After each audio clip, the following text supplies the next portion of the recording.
My name is Arnav Kukar.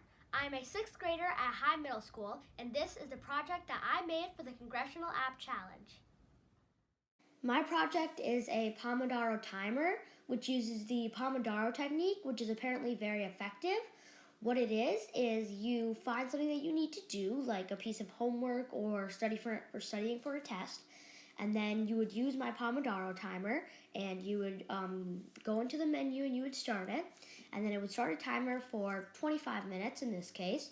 You would work on it, like complete laser focus for 25 minutes, and then when that timer is done, you get to break for 10 minutes, and then after that 10 minutes is done, it'll go back to the study time, 25 minutes, and it'll just keep on cycling and cycling and cycling.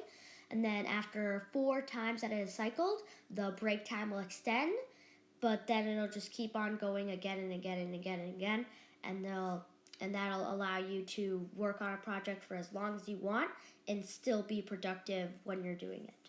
So let's see what my Pomodoro timer looks like. So once you enter the menu, there are 2 ways of starting the timer. The first way is to click on the buttons. So you can click on the right half to make the time go higher, click on the left half to make it go lower. The green one goes up by 2 and the red one goes up by 5. So you can just adjust those to however you want, and it'll be quickly, and that's the first way to set the timer.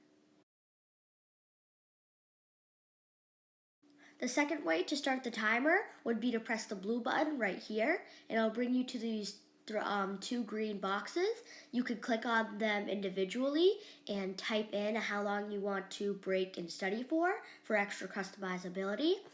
And that is the way to start the timer the second way. Now let's see what the actual timer looks like. So as you can see, if I press the screen, it will start a 25-minute timer, and then it'll go through that 25-minute timer until it'll tell you that it's time for a break.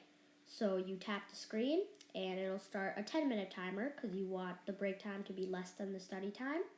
You go through that break time, do whatever you want. You'll come back to find that it says study time, and it'll keep on cycling. So as you can see at the beginning of the code, I import a bunch of libraries and modules, such as the Pygame library and the Raspberry Pi library. And then right below that, I have some stuff for the Raspberry Pi library. And then right below that, I just do all the basic stuff that is needed for Pygame, like initializing it and putting in the width and height, which in the width and height are actually the dimensions of the LCD screen, so that it fits it perfectly. And then below that, I just have a couple variables like how long the study time is, the break time, and then the positions of the first button in the menu. So over here, I have just a bunch of different variables, like defining the X, Y, width, height of the second button, and then I also have the customize button, all the colors in RGB, and then this is where I initialize the timer with the variables, and I use pygame.userEvent+1, so that when an event happens, it will start the timer.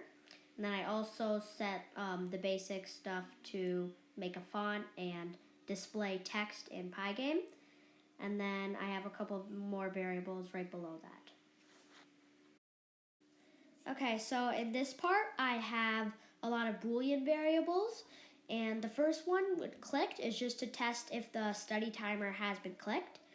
Then I also have one to detect whether the break has started. And then I have Boolean variables for the different parts of the project. For instance, like the menu, the actual timer, the customized part.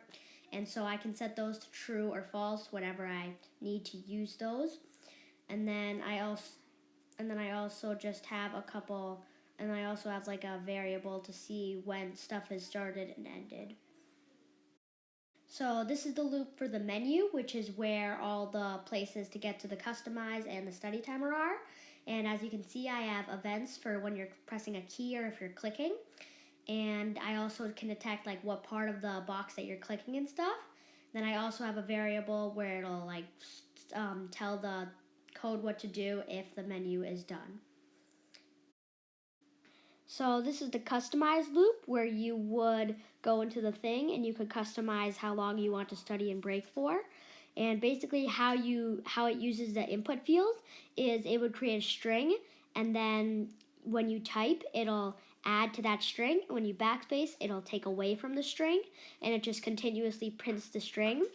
And then it'll also check when you press enter.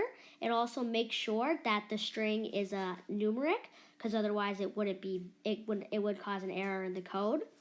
And then it's just the same thing for the second field, for the second box.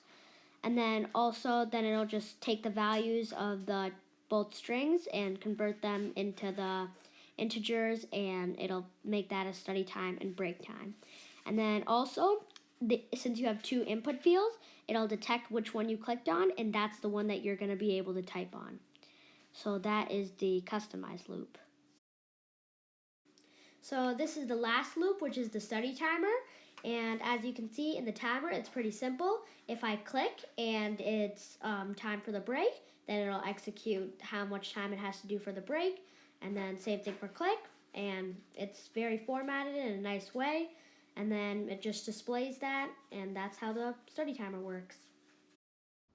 So for things that I would want to do with this project in the future, one of the first things that I would add is more pretty GUI and polish it up, which would look something like this. One of the second things I would add would probably be a numeric keypad, so that you could input numbers without having to access the actual keyboard, which would look something like this. And then I would also probably add like an account user login, so that different users can log in and have their own presets saved for when they're studying, which would look something like this. And then the last thing I would add would be a power bank or a battery bank, so that you wouldn't have to lug a USB-C cable around with you at all times, and it would be more portable, so you could bring it anywhere when you're doing your homework. And those are the things that I would add to the project in the future. That is the project that I made for the Congressional App Challenge. I really enjoyed working on it, and I hope to get your feedback. I sincerely thank you for the opportunity.